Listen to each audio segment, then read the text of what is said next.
आज के पाली सुत्त पाठ में आप सभी का स्वागत है। सर्वप्रथम हम प्रणाम करेंगे। ब्रह्मिंद देविंद नारिंद राजं बोधि सुबुधि करुणा गुणंगं पय्यापदीप जलितं जलन्तं वंदामि बुद्धं गपारतिर्णं ब्रह्मिंद देविंद नारिंद राजं बोधि सुबुधि करुणा गुणंगं पय्यापदीप जलितं जलन्तं वंदामि बुद्धं गपारतिर्णं। आज हम तिरुकुड्ड सुत्त लेंगे। तिरुकुड्ड सुत्त में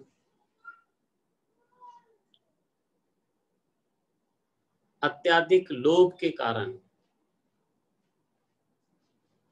कुछ प्राणी प्रेत योनि में उत्पन्न होते हैं। प्रेत योनि ऐसी है कि वहां हमेशा वो प्राणी भूखे रहते हैं, प्यासे रहते हैं। ऐसे पानी दिखाई देता है और पास में जाके देखते हैं तो पुनः पानी गायब हो जाता है उनके अकुशल कर्म के कारण। इतना सा मुंह रहता है, इतना बड़ा बहुत बड़ा पेट रहता है, तो उनको भोजन ही नहीं मिलता, तो वो हमेशा भूखे प्यासे ही रहते हैं।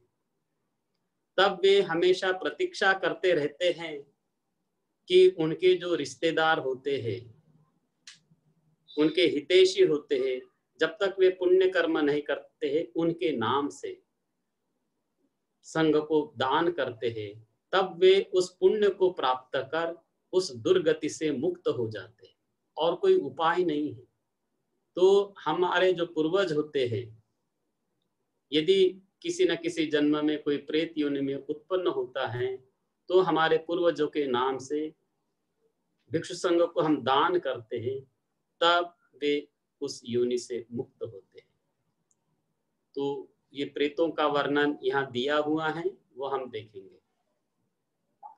तिरुकुड्डे सुतिष्ठन्ति संगे सिंहाटकेषु च द्वारबाहसु तिष्ठन्ति आगन्त्वान् सकंघरं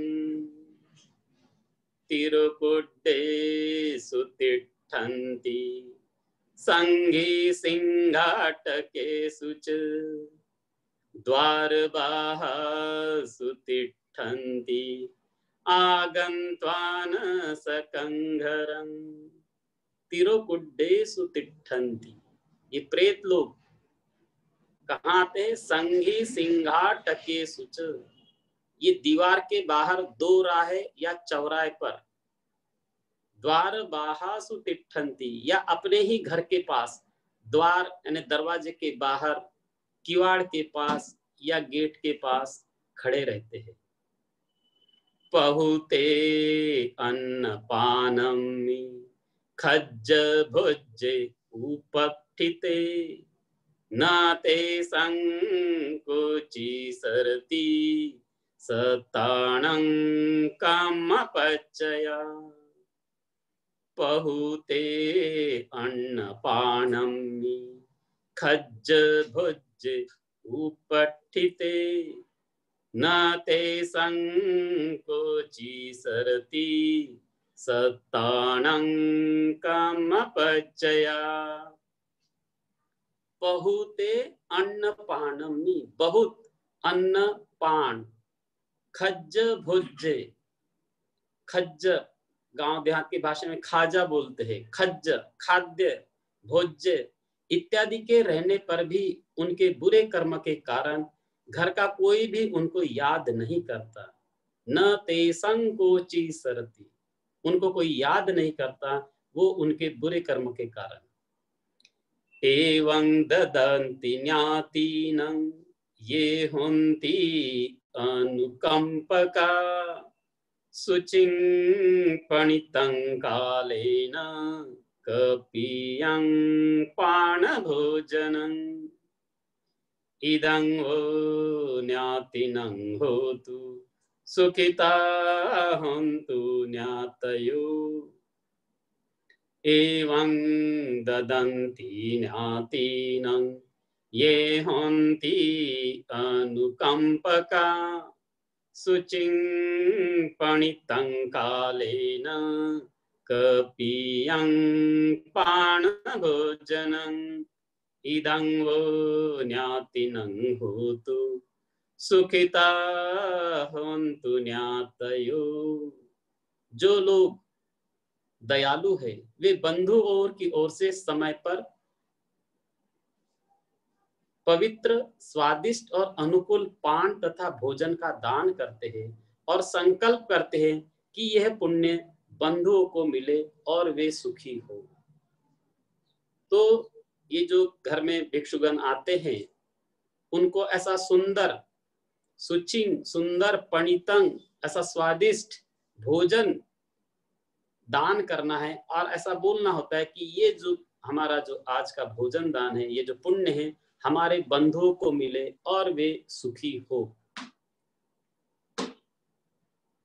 ते च तत्थ समागन्त्वा ज्ञातिपेत्ता समागता पहुते अन्नपानमि सकचं अनुमोदरे ते च तत्थ समागन्त्वा ज्ञातिपेता समागता पहुते अन्नपानमि सकञ्च अनुमोदरे चिरं जीवन्तु नो ज्ञाति ये संहेतु लभामसे अमहा कंच कथा पूजा दायका च अनित्फला चिरं जीवन्तु नो ज्ञाति ये संहेतु लभामसे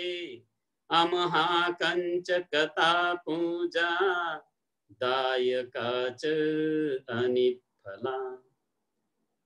बंधु प्रेत भी वहां इकट्ठे होकर पुण्य दान से बहुत से अन्न और पान पाते हैं और वे कामना करते हैं कि वे हमारे बंधु चिरंजीवी हो, जिनके कारण हम यह सब पा रहे हैं। जब हम ये भोजन दान कराते हैं, करते हैं, तो प्रेत भी सब इकट्ठा होते हैं और वे अन्न पान पाते हैं और कामना करते हैं कि जिन्होंने हमें भोजन दान दिया वे हमारे बंधु चिरंजीवी हो, जिनके कारण हम ये सब पा रहे हैं। नहीं तथ कसी अथि गोरखेत न विज्जति वाणिजाता दिशि नथि हिरण्ये न कया कयं इतो दिन्ने न यापेन्ति पेता कालंकतहिं नहीं तथ कसी अथि गोरखेत न विज्जति वाणिजाता दिशा नथि हिरण्ये न कया कयं इतो दिन्ने न यापेन्ति पेता कालंकतहि उन्नमे उदकं वुट्ठं यथा निन्नं पवत्तति एवमेव इतो दिन्नं पेतानं उपकप्पति उन्नमे उदकं वुट्ठं यथा निन्नं पवत्तति एवमेव इतो दिन्नं पेतानं उपकप्पति नहीं तथ कसी अथि। देखिए कितनी सरल भाषा है। नहीं तथ कसी अथि, वहां कसी यानी कृषि, वहां कृषि नहीं होती। गोरख खेत न विज्जति, वहां गोरक्षा भी नहीं होता, न वहां खेती होती है, न गोरक्षा होती है।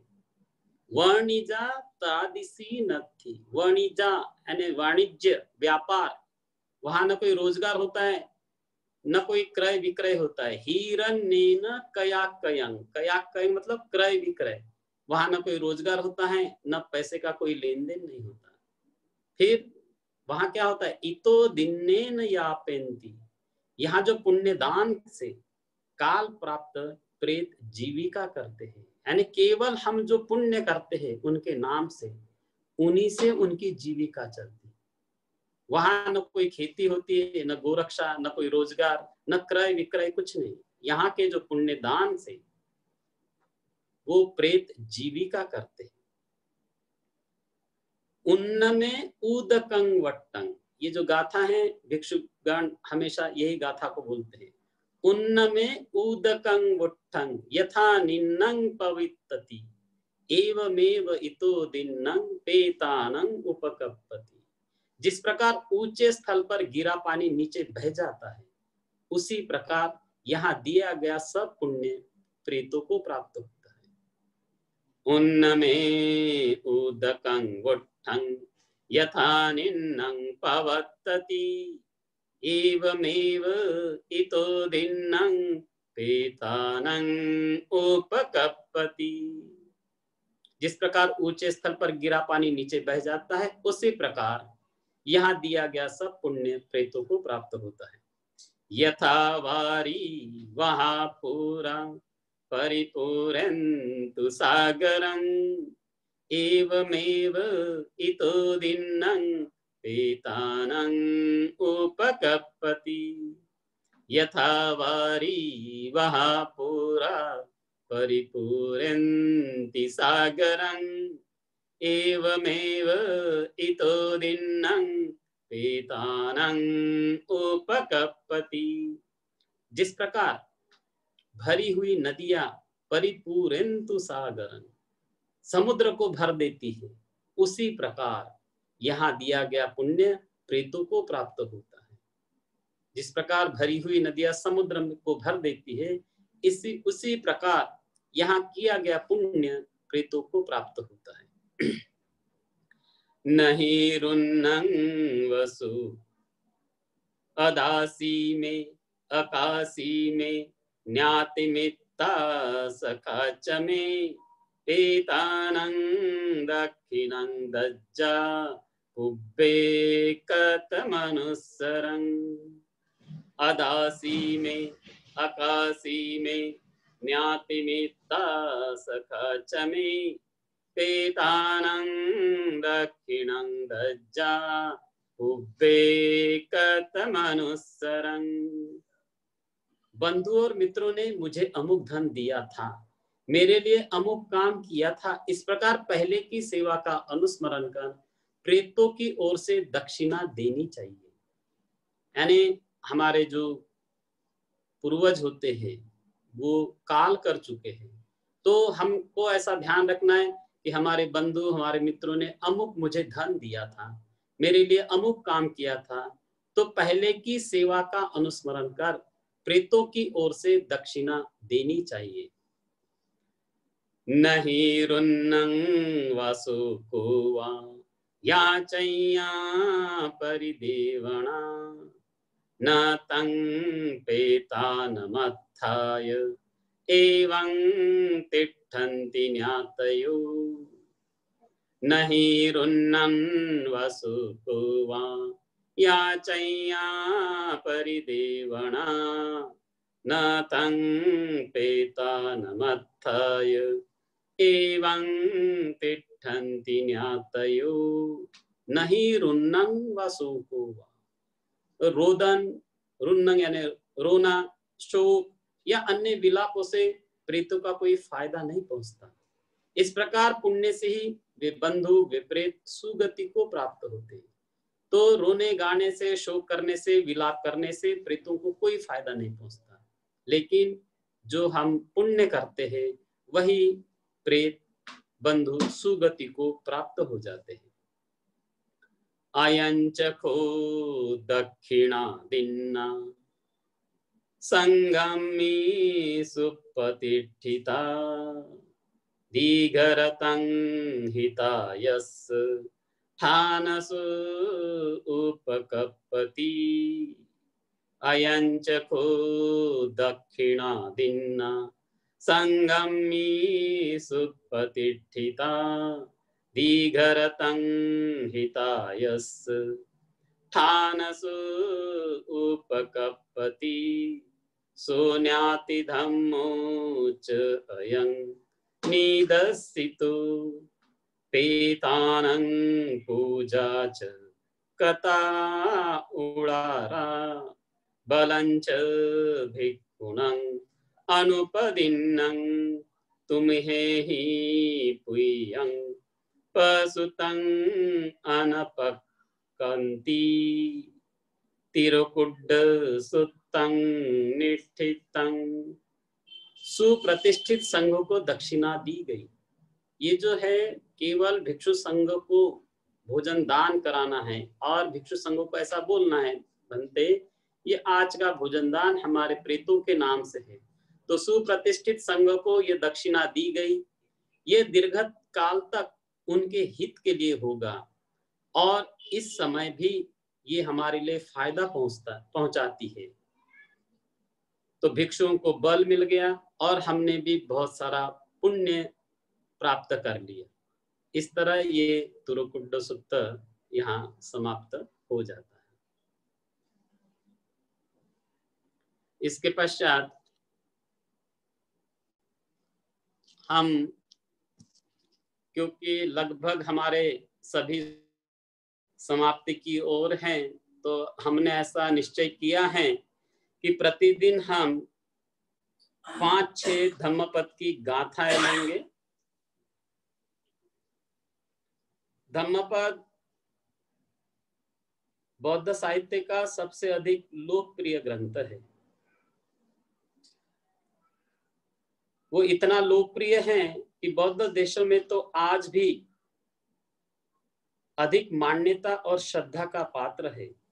इसलिए श्रीलंका जैसे देश आज भी उपसंपदा के पूर्व धम्मपद का पारायण करना प्रत्येक भिक्षु की अवश्य इति कर्तव्यता में सम्मिलित है। धम्मपद में 423 गाथाएं हैं। भगवान बुद्ध ने बुद्धत्व प्राप्ति के समय से परिनिर्वाण पर्यंत समय समय पर जो जिज्ञासु साधक हुआ करते थे उनको उपदेश देते हुए कहा था, प्रत्येक गाथा धर्म के सार तत्व से ओतप्रोत है। जिन गाथाओं को सुनकर आज भी विश्व से अगणित दुख संतप्त प्राणी इस भव प्रपंच से सरलतया से मुक्त हो चुके हैं। धम्मपद पाली साहित्य का एक अमूल्य ग्रंथ रत्न है, बल्कि ये आध्यात्मिक भारतीय वाङ्मय का शिरोमणि है। धम्मपद की एक गाथा का श्रवण मनन निधिध्यासन कर अगणित जिज्ञासु साधक भव सागर पार कर अमृत निर्वाण को अधिगत कर गए। फिर तो यदि कोई सारे धम्मपद को कंठस्थ करे तो उसकी तो कहना ही क्या। और धम्मपद की प्रत्येक गाथा साधक के हृदय को प्रत्यक्षतः स्पर्श करती है।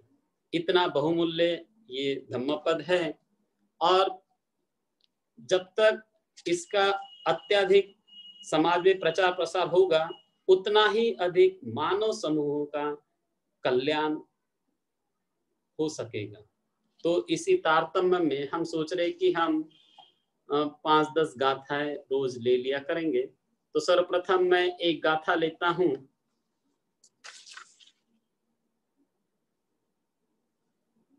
पहले कथा बताता हूं, उसके पश्चात वो गाथा दूंगा। और ये लगभग सारी गाथाएं शावस्तिक में ही भगवान ने दी है, अधिकांश गाथाएं। तो एक समय ऐसा हुआ कि अनाथ पिंडक का एक पुत्र था, काल उसका नाम था। वो काल ऐसा था कि कभी भी वो विहार नहीं जाता था। भगवान जब अनाथ पिंडक के यहाँ आते थे तो वो न भगवान के दर्शन करता, न धर्म श्रवण करता, न नमस्कार करता, न भिक्षु संघ की कोई सेवा नहीं करता। तो अनाथ पिंडक ने बहुत बार उसको परामर्श दिया कि ये तुम जो कर रहे हो ऐसा ठीक नहीं है, भगवान के दर्शन करो, धर्म श्रवण करो, फिर भी वो नहीं माना। तो अनाथ पिंडक सोचता है मेरा पुत्र ऐसा व्यवहार कर रहा है तो कहीं ये दुर्गति में न चला जाए, कहीं नरक योनि में न चला जाए। तब और वो सोचता है मेरे जीते जी मेरा पुत्र दुर्गति में जाए, ये अच्छी बात नहीं। तो वो चूंकि व्यापारी था तो जानता था कि लोगों को कैसे ठीक कराते हैं, तो वो अपने पुत्र को कहता है मैं तुम्हें 100 सोने के सिक्के दूंगा, 100 मोहराएं दूंगा, तुम एक काम करना, आज केवल उपोषित व्रत करो और शाम को विहार जाओ और धर्म श्रवण करना, बस और कुछ नहीं करना। वो तैयार हो गया, पिता को बोलता है बिल्कुल आप 100 मुझे सोने की मुद्राएं देंगे? हाँ हाँ दूंगा। वो 3 बार वो वचन प्रतिबद्ध कर लेता है। तो वो जाता है और उसको वो धर्म श्रवण से कोई मतलब नहीं था, उपोषित रखा और रात भर किसी पेड़ के नीचे या कहीं जहां जगह मिली वहां सो गया। और दूसरे दिन आता है, अनाथ पिंडक सोचता है मेरा पुत्र आया है, उसको भूख लगी होगी क्योंकि उपोषित में था, तो पहले भोजन खाना पानी दिया तो उसने मना किया, पहले तो मुझे वो 100 सोने की मुद्रा चाहिए। तो पिता ने कहा चिंता करने की कोई बात नहीं, और उसने 100 सोने की मुद्राएं दी। फिर दूसरे दिन अनाथ पिंडक कहता है अब मैं आज तुम्हें 1000 सोने की मुद्राएं दूंगा, बशर्ते एक गाथा को कंठस्थ करके आना। तो ठीक, पुनः वो शाम को गया और फिर गाथा को कंठस्थ करना है तो ध्यान से सुनना पड़ा। तो भगवान के सामने बैठा और भगवान ने एक गाथा बोली, लेकिन ऐसा दिखा है कि उसको वो गाथा कंठस्थ नहीं हुई। तो भगवान ने और गाथा बोली, अब उसको ध्यान से सुनना पड़ा और बस धर्म श्रवण करते करते वो श्रोतापन्न हो जाता है। श्रोतापन्न हो जाता है तो दूसरे दिन रात भर वही रहता है। दूसरे दिन भगवान के साथ अनाथ पिंडक का पुत्र अनाथ पिंडक के यहाँ भगवान के साथ भोजन के लिए आते हैं तो काल सोचता है यदि यह अच्छा होता कि मेरे पिता मुझे 1000 सोने की मुद्राएं न दे, 1000 सोने की मुद्राएं न दे।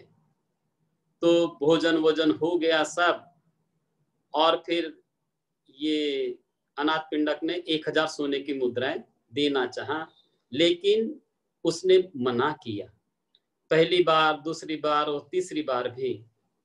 तो फिर अनाथ पिंडक पूछता है भगवान से, भंते ये सोने की मुद्राएं क्यों नहीं ले रहा है, क्या बात है? तब ये भगवान ने गाथा कही कि उसको ये 100 सोने की मुद्रा की बात छोड़ दीजिए, ये पृथ्वी का एक छत्र चक्रवर्ती राजा बन जाए या देवलोक चला जाए या ब्रह्मलोक चला जाए, उसकी अपेक्षा बड़ा धन मिल गया है, श्रोतापन्न हो गया, वो सबसे बड़ा धन है, उसको वो चीज मिल गई, इसलिए वो 1000 सोने की मुद्राएं नहीं ले रहा है।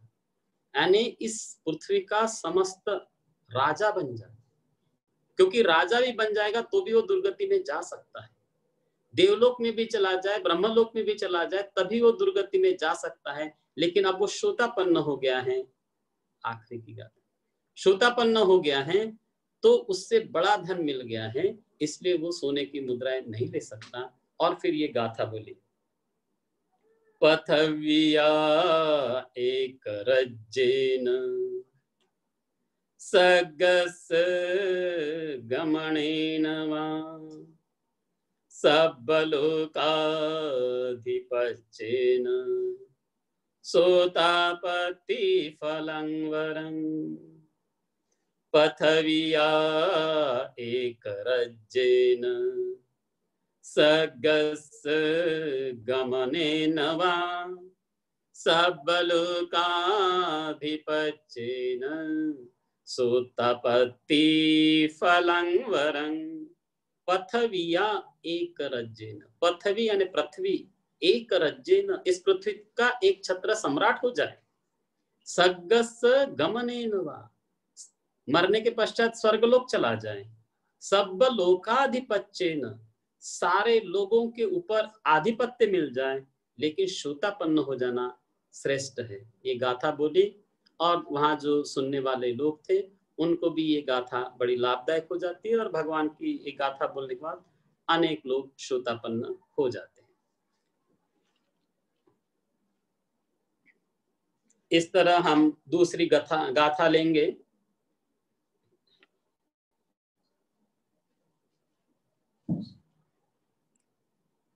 एक बार श्रावस्ती की बात है कि बहुत से नागरिकों ने भगवान और भिक्षु संघों को भोजन दान के लिए निमंत्रित किया। भोजन दान के लिए निमंत्रित किया तो नागरिकों ने राजा को भी निमंत्रित किया कि आप भी आए और देखें कि कैसा भोजन दान हो रहा है। तो राजा ने देखा कितना अच्छा भोजन दान हो रहा है, तो दूसरे दिन फिर राजा ने भिक्षु संघ सहित भगवान को निमंत्रित किया और इतना सुंदर भोजन दान कराया, और राजा ने भी नागरिकों को निमंत्रित किया कि आइए आप लोग भी देखें कि मैंने कितना अच्छा भोजन दान करा रहा हूं, यानी सारी चीजें उपलब्ध हैं। फिर नागरिक आया, देखिए ये तो राजा ने तो बहुत अच्छा भोजन दान किया। पुनः दूसरे दिन नागरिकों ने भगवान और भिक्षु संघ को भोजन दान के लिए निमंत्रित किया। राजा ने जो भोजन दान परोसा उससे और अच्छा, और उन्होंने पुनः राजा को बुलाया, जरा देखिए कि हम लोगों ने कैसा भोजन दान कर रहे हैं। ऐसा वो 6 दिन तक ये प्रतिस्पर्धा चली रही। एक बार नागरिक भोजन दान करते थे, फिर राजा करता था, फिर नागरिक, फिर राजा। तो ये देखा कि कोई किसी में कमी नजर नहीं आ रही थी। राजा परेशान कि मुझसे अच्छा ये नागरिक लोग दान कर रहे हैं, और चिंतित था। तो मल्लिका आई और पूछने लगी कि राजन क्यों चिंतित हो, क्या बात है? तो राजा बोलता है, तुम्हें नहीं मालूम मैं क्यों परेशान हूँ? मेरे ये नागरिक लोग मुझसे अच्छा भोजन दान कर रहे हैं और मैं परेशान हो रहा हूँ। तो रानी बोलती है, मल्लिका तुम काहे के लिए परेशान हो रहे हो? तुम तो इस सारे पृथ्वी के अधिपति हो, सम्राट हो, और ये सामान्य नागरिक क्या कर सकते हैं? मैं व्यवस्था कर दूंगी। तो वो नागरिक तो सोच ही नहीं सकते कि इतना सुंदर भोजन दान हो सकता है। बताओ कैसे करना है? ऐसा बहुत ही सुंदर मंडप बनाओ, बिल्कुल लकड़ी का ऐसे सुंदर, और 500 भिक्षुओं की व्यवस्था करो, और प्रत्येक वो मंडप में 500 हाथी ले आएंगे, और 500 हाथी के बाद ऐसे 2-2 भिक्षु के बीच में 500 क्षत्रिय बालाएं रहेगी सज धज कर। वो क्या करती रहेगी कि एक जन पंखा झल्लाती रहेगी एक एक भिक्षु के पास, और फिर ऐसा करते हैं 10 ऐसी सोने की नाव ले आओ। वो क्या करेगी, तो हमारे 2-2 भिक्षुओं के बीच में एक क्षत्रिय बालाएं रहेगी, और वो माला गंध ऐसे जो सुगंधित द्रव्य है वो पीसती रहेगी, और फिर वो नाव में डालती रहेगी। फिर दूसरी एक कन्या रहेगी, वो नाव में से एक दोन में पत्ते से सारे भिक्षुओं पर छिड़कते रहेगी, और इस तरह से करना है व्यवस्था। और एक एक हाथी रहेगा, एक एक क्षत्रिय बालाएं रहेगी, पंखा झल्लाती रहेगी। बोले ये सामान्य जनता इतनी व्यवस्था कैसे कर पाएंगे कि भाई 500 हाथी कहाँ से लाएंगे, 500 1000 1500 कन्याएं, क्षत्रिय कन्याएं कहाँ से लाते रहेंगे? वो मान गया, नहीं बोले तुमने जो कह रही हो बिल्कुल सही है। फिर जैसे बताए वैसे व्यवस्था की गई, सुंदर मंडप बनवाया गया, और फिर एक एक भिक्षु के लिए बढ़िया सुंदर पीढ़ा आसन, भगवान के लिए जो पीढ़ा और आसन बनवाए थे उसका तो कहना ही क्या। और फिर वैसे ही जैसे बताई कि 2-2 भिक्षु के बीच में एक क्षत्रिय बालाएं पंखा झल्लाती रही, एक बालाएं क्षत्रिय कन्याएं पीसती रही चंदन द्रव्य सुगंधित द्रव्य, और वो नाव में डालती रही। एक क्षत्रिय बालाएं उसमें से सुगंधित द्रव्य अपने पत्तों में लेके भिक्षुओं पर छिड़कती रही। इस तरह सा भोजन का तो कहना ही क्या। और एक दिन के भोजन दान पर 14 करोड़ रुपए व्यय किए गए। 14 करोड़ रुपए खर्च हुए और ऐसा दान सारे बुद्धों के जीवन में केवल एक बार होता है, इसलिए सुदान कहते हैं। यानी फिर असदृश दान, फिर ऐसा दान कभी कोई कर ही नहीं सकता, और वो केवल जीवन काल में एक बार आता है। एक बार आता है, फिर राजा सोचता है कि उचित अनुमोदन किया जाना चाहिए। तो भगवान ने देखा कि राजा ने तो आज जो दान पर है पानी की तरह, बाढ़ की तरह धन खर्च किया है, लेकिन देखा कि मैं यदि अनुमोदन करूंगा तो राजा के 2 मंत्री थे, एक काल और एक जुन्न। तो काल ने ऐसा विचार किया कि बोले ये भिक्षु लोग खा पी कर जाएंगे विहार और सो जाएंगे, बोले हमारे राजा ने तो बेकारज किया, यानी 14 करोड़ रुपए धन खर्च हो गए तो हमारे राजा का तो विनाश ही हो गया, बेकारज गया, ऐसा उसने विचार किया। और जुन्न जो मंत्री था उसने विचार किया कितना अच्छा दान हुआ, ऐसा काम तो राजा होके ही किया जा सकता है, बाकी तो कोई सोच ही नहीं सकता। ऐसे 2 मंत्रियों ने 2 अलग अलग ढंग से विचार किया। तो भगवान ने ये विचार किया यदि मैं अनुमोदन करता या करूंगा तो ये काल है उसके सिर 7 टुकड़ों से विभक्त हो जाएगा और वो मर जाएगा, और मैं अनुमोदन करूंगा तो ये जुन्न है तुरंत श्रुतापन्न हो जाएगा। लेकिन वो काल पर अनुकंपा करके केवल थोड़े से शब्द बोले, गाथा बोले और विहार चले गए। राजा बड़ा परेशान कि इतना सुंदर दान हुआ तो भी भगवान ने थोड़ा सा ही अनुमोदन किया, कोई हमसे भूल हो गई क्या, कोई प्रमाद हो गया क्या, कोई कुछ हो गया क्या, ऐसा करके वापस बिहार चले गए। भगवान को प्रणाम कर लिए और पूछता है भंते हमसे कोई भूल हो गई है क्या, कोई आपने इतना सुंदर भोजन दान या दान के लिए इतना व्यवस्था हो गई तब भी आपने उचित अनुमोदन नहीं किया, उसका क्या कारण। तो राजा भगवान कहते हैं महाराज आपके दान में कोई किसी चीज की कमी नहीं थी, न आपने कोई प्रमाद किया, लेकिन परिषद अशुद्ध थी इसलिए मैंने अनुमोदन नहीं किया। राजा ने पूछा क्या हो गया, कौन सी परिषद अशुद्ध थी। फिर भगवान ने सारा बताया।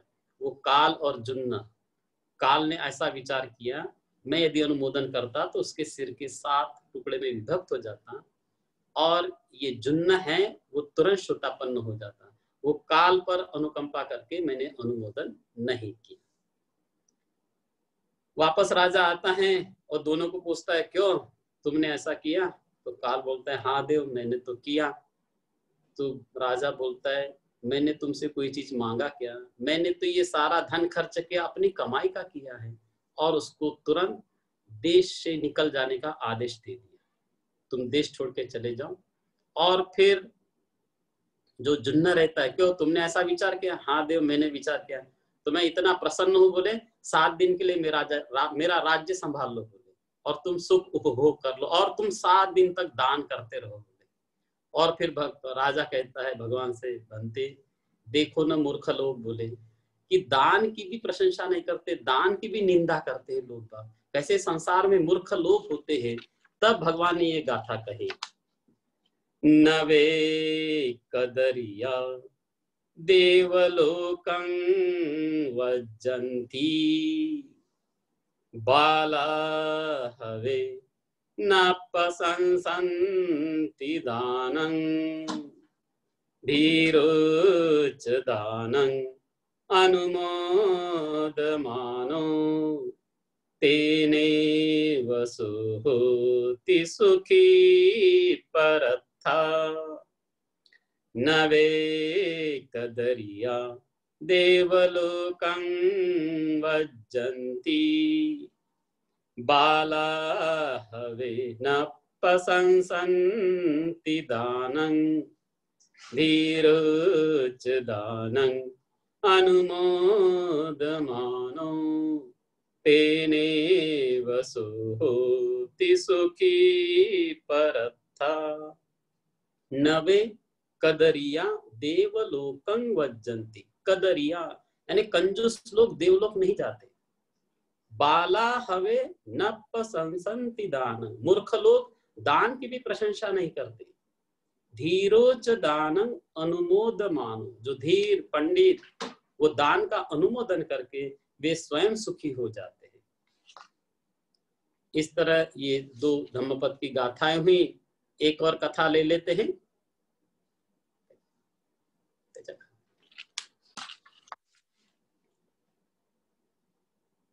एक बार आड़वी ग्राम वासियों ने भगवान और भिक्षु संघ को निमंत्रित किया।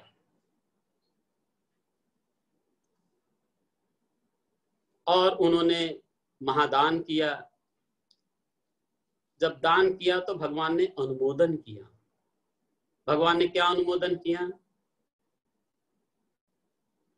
अध्रुवं जीवितं, यानी जीवन अध्रुव है। ध्रुवं मरणं, लेकिन मरना निश्चित है। ऐसा भगवान ने उपदेश दिया, मरणानुसति का उपदेश दिया कि ये जीवन अनित्य है, नश्वर है, लेकिन मरण निश्चित है। इसलिए संसार में ज्यादा आसक्त नहीं रहना है, हमेशा मरणानुसति का ही अभ्यास करना है, ऐसा उपदेश दिया।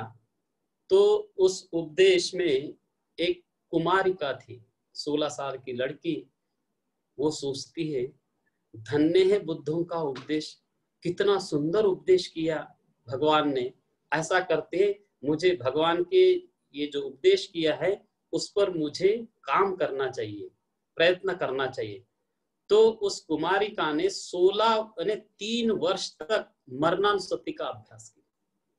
कितना? 3 वर्ष तक। ये जीवन नश्वर है, भंगुर है, अनित्य है, मरण निश्चित है। इस तरह से उसने 3 वर्ष तक मरणानुसति का अभ्यास किया। भगवान वापस आ गए। 3 वर्ष के पश्चात फिर भगवान पुनः आड़वी ग्राम में पहुंचे, अग्गाड़व चैत्य के पास, और भिक्षु संघ के साथ गए। जब आड़वी ग्राम वासियों ने सुना कि भगवान आए हैं, तो ये लड़की ने भी सोचा, अरे आज मेरे पिता आए हैं, स्वामी आए हैं, मेरे आचार्य आए हैं, चलो मैं भगवान के दर्शन करने जाऊंगी।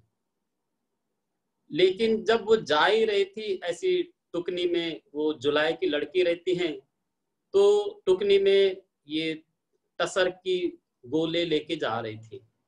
तो उसके पिता ने आवाज दिया, अरे पुत्री, मैंने कल किसी एक ने, गिराइक ने कहा एक कपड़ा दिया था सिलने के लिए, बुनने के लिए, लेकिन थोड़ा सा बाकी, थोड़ी देर बैठ और ये जो टसर की डलिया है उसको लेके बैठ जा।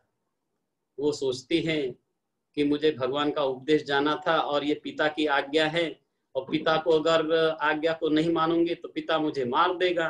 तो वो चुपचाप बैठ गई। बैठी है। भगवान श्रावस्ती से 30 योजन दूरी से आए थे ये आड़वी ग्राम में, और केवल इस लड़की को उपदेश देने के लिए आए थे। भोजन उपरांत भगवान मौन हो गए।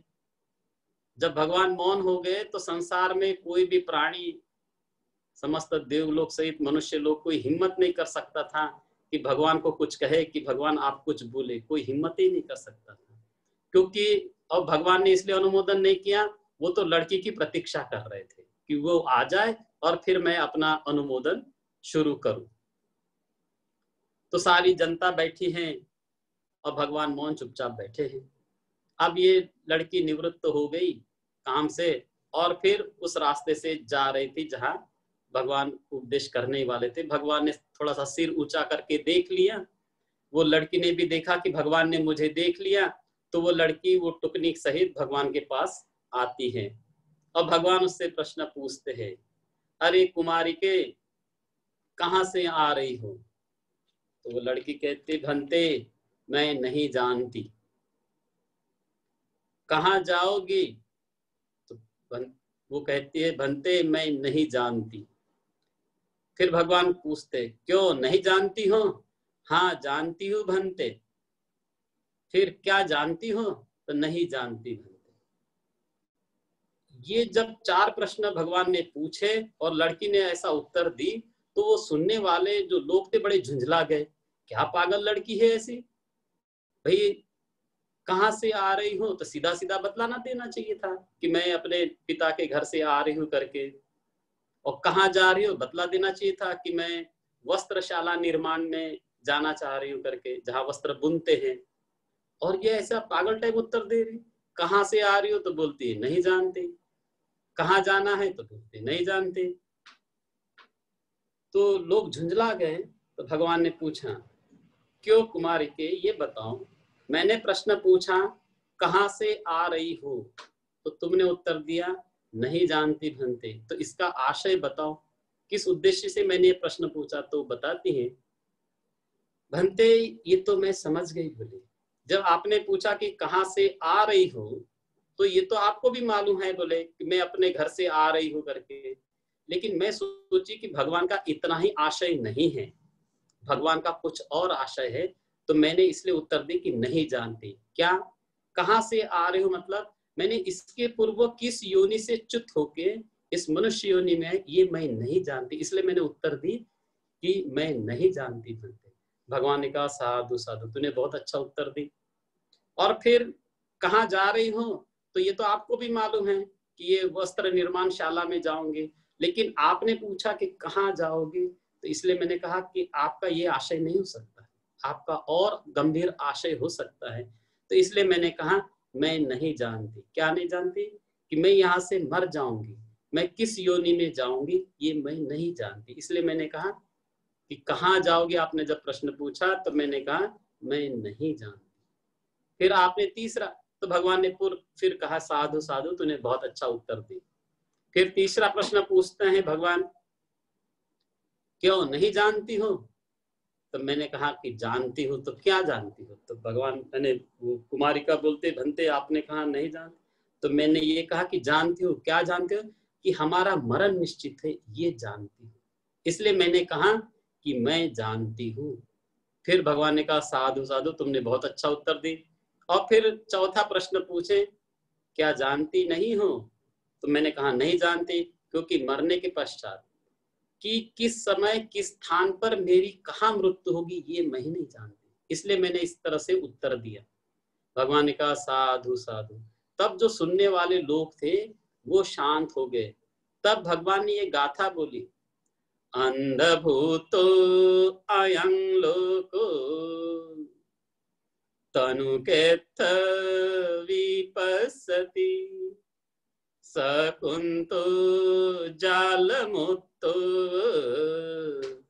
अपो सगाय गच्छति। अंधभूतो अयं लोको तनुकेत्थ विपस्सति सकुन्तो जालमुत्तो अपो सगाय गच्छति। अंधभूतो अयं लोको, ये सारा संसार अंधों का बना हुआ, अंधे लोग हैं। यहाँ आंखें तो हैं लेकिन सभी लोग अंधे हैं। क्यों अंधे हैं? कि इतना सारा संसार अनित्य है तो भी वो शाश्वत मान के चल रहे हैं। तनु केथ विपस्सति, यानी थोड़े ही लोग देख पाते हैं ये संसार नश्वर है, भंगुर है, अनित्य है, ऐसे थोड़े ही देख पाते हैं। सारा संसार अंधों का बना हुआ है। सकुंतो जालमुत्तो, जैसे कोई शिकारी जाल फैलाता है और सारे पक्षी उसमें पकड़ में आ जाते हैं, उसमें से थोड़े ही जाल को तोड़कर मुक्त हो पाते, थोड़े ही, बाकी तो सब फंसे रह जाते हैं। और अपो सगाय गच्छति, थोड़े ही लोग मरने के पश्चात स्वर्ग जाते हैं, बाकी 75% लोग मरते हैं तो दुर्गति में ही जाते हैं, थोड़े ही लोग स्वर्ग जाते हैं। अंधभूतो अयं लोको, ये सारा संसार अंधों का है। तनु के विपस्सति, थोड़े ही लोग देख पाते हैं। सकुंतो जाल मुक्तो, थोड़े ही अपने आप को बंधन से मुक्त कर पाते हैं। और थोड़े ही लोग मरने के पश्चात स्वर्ग जाते हैं, अन्यथा मैक्सिमम लोग, अनेक लोग दुर्गति में ही जाते हैं। इस तरह ये धम्मपद की आज 3 गाथाएं पूर्ण हुई। और एक गाथा ले लो। तो आज का हमारा तिरुकुड्ड सुत्त और धम्मपद की 3 गाथाएं यहाँ पूर्ण होती हैं। और किसी का कोई प्रश्न हो तो हम चर्चा करें।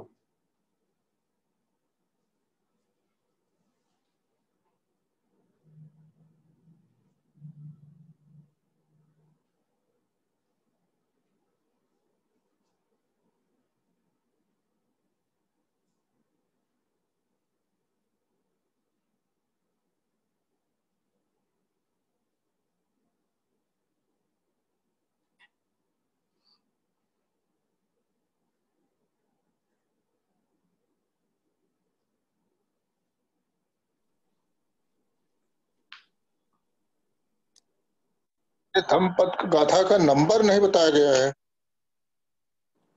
बता देंगे, अभी हम कल से नंबर भी ले आएंगे, ठीक है। लेकिन ये लोक वर्ग की गाथाएं हैं। नंबर बता देता हूँ, हमारे पास रेडियो रेफरेंस है। ये पथव्या एक रज्जेन 178 नंबर की गाथा है, और दूसरी 177 नवे कदरिया देवलोकम, और 174 की गाथा है अंधभूतो अयं लोको। लोक वर्ग की गाथाएं हैं। 3 जो गाथाएं ली है हमने, 174, 177 और 178 नंबर की गाथाएं हैं। धन्यवाद धन्यवाद। गुरुजी उमाशंकर। हाँ जी। गुरुजी, जो एक प्रेत योनि के लिए जो हमने संगदान कर रहे हैं, हाँ जी, आपने बोले कि जो परिवार के जो मतलब सदस्य थे या फिर उनको लिए ये होता है, या फिर ये हमारे जैसे आसपास जो है प्रेत ही होता है? नहीं, अपन जो है भिक्षु संघ को ऐसा दान करना होता है कि आज के ही नहीं, अनेक जन्मों में कोई न कोई परिवार के लोग, कोई अगर प्रेत योनि में जाता है तो केवल संघों का ऐसा बोलना है कि भंते आज का ये भोजन दान हमारे पूर्वजों के नाम है। ऐसा फिर वे अनुमोदन करते हैं। कैसे अनुमोदन करते हैं? उन्न में उदकं वोट्टं यथा निन्नं पवत्तति एवमेव इतो दिन्नं पेतानं उपकपति। वे भिक्षुगण ये गाथा बोलते हैं। तो इस जन्म के भी हो सकते हैं, और अपन ने कितने जन्म लिए कोई मालूम नहीं, तो कोई न कोई पूर्वज, कोई न कोई रिश्तेदार, कोई न कोई बंधु बांधव जब प्रेत योनि में जाता है तो उसके नाम से भोजन। वैसे भी अपन संगदान करते ही हैं, तो केवल उस समय केवल बोलना होता है। तो केवल पूर्वजों को याद करना है इसमें? हाँ, नहीं, याद नहीं करना है। भिक्षु संघ को बोलना है कि भंते आज का ये भोजन दान हमारे पूर्वजों के नाम से है। केवल ये बोलना होता है, हमको पूर्वजों को याद नहीं करना है। ठीक है गुरुजी।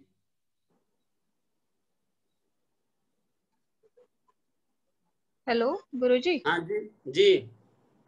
जैसे ये पूरी जो गाथाएं है पाली भाषा में जो दी हुई है, उसका अनुमोद यानी उसका ये भी दिया है, उसका मीनिंग क्या है।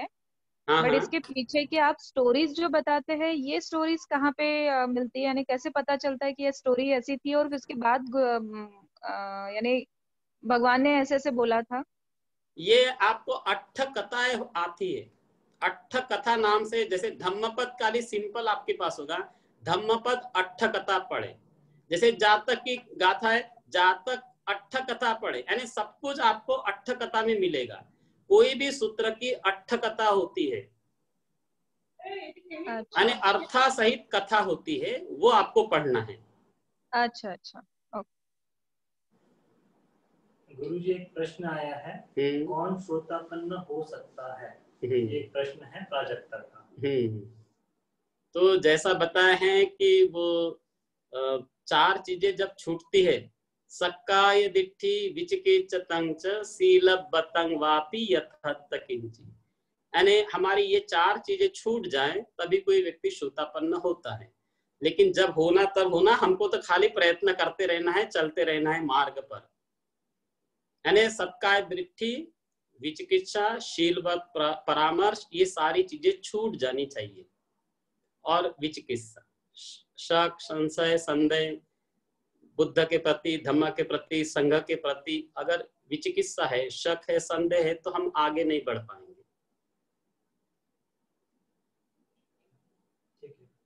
धन्यवाद गुरुजी।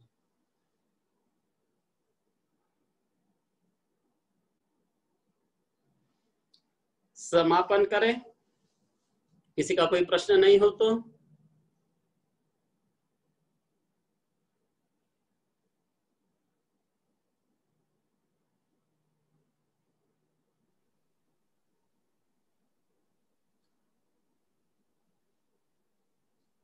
समापन करें। अहं अवेरोहोमि अव्यापज्जोहोमि अनिगोहोमि सुखी अत्तानं परिहरामि माता पितु आचर्याय ज्ञाति समूहा अवेराहन्तु अव्यापज्जहन्तु अनिगाहन्तु सुखी अत्तानं परिहरन्तु। आरक्ष देवता गुम्मट्ठ देवता रुक्खट्ठ देवता आकाशट्ठ देवता अवेराहन्तु अव्यापज्जहन्तु अनिगाहन्तु सुखी अत्तानं परिहरन्तु। पुरथिमाय दिशाय पुरथिमाय अनुदिशाय दक्षिणाय दिशाय दक्षिणाय अनुदिशाय पश्चिमाय दिशाय पश्चिमाय अनुदिशाय उत्तराय दिशाय उत्तराय अनुदिशाय उपरिमाय दिशाय हेठिमाय दिशाय सब्बे सत्ता सब्बे पाणा सब्बे भूता सब्बे पुग्गला सब्बे अत्तभाव पर्यापन्ना सब्बा इत्यु सब्बे पुरुषा सब्बे मनुष्या सब्बे अमनुष्या सब्बे अरिया सब्बे अनरिया सब्बे देवा सब्बे विनिपातिका अवेराहन्तु अव्यापज्जहन्तु अनिगाहन्तु सुखी अत्तानं परिहरन्तु। ऊर्ध्वं याव भवग्गाच अधो याव अविचितु समन्ता चक्रवालेषु ये सत्ता पठवीचरा अव्यापज्ज अवेराच निर्दुःखा चानुपद्धवा।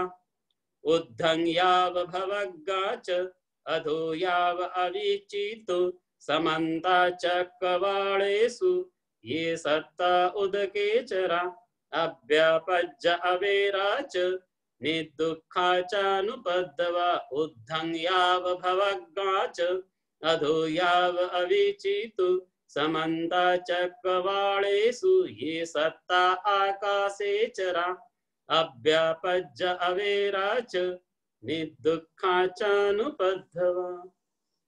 चिरं तिष्ठतु बुद्ध शासनं चिरं तिष्ठतु बुद्ध शासनं चिरं तिष्ठतु बुद्ध शासनं चिरं तिष्ठतु बुद्ध शासनं चिरं तिष्ठतु बुद्ध शासनं चिरं तिष्ठतु बुद्ध शासनं। साधु साधु साधु।